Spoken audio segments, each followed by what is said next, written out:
Hello everybody, so I'm making this video because I don't have a lot of time at the moment. I'm going away for 2 weeks and I want to make a nice short video that's going to give you a lot of value.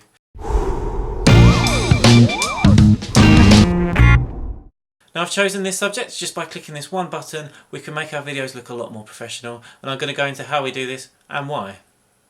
Now if we look in the bottom right hand corner of our screen, we can see the EV button, the AE lock and also the auto button.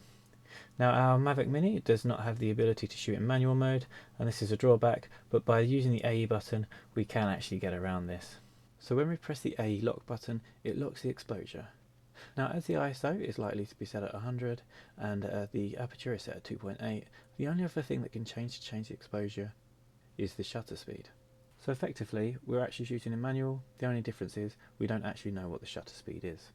So what I've done here is I put our Mavic Mini in the air, and if I turn from left to right, we can see as I turn right the darker parts of the areas brighten up, and that's because the exposure isn't locked.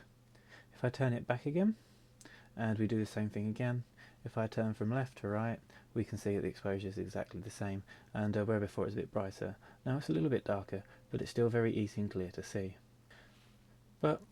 But in my opinion, if we can keep the exposure locked in for the length of the shot, it will be a lot more professional, and in the end the result will be a lot nicer.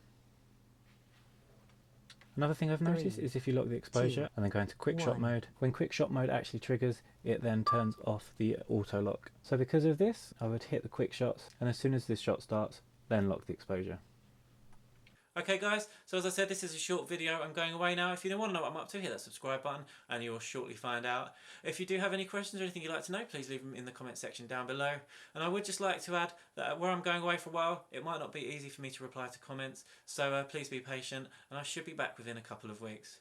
So that's all for now, and I hope to see you in the next one.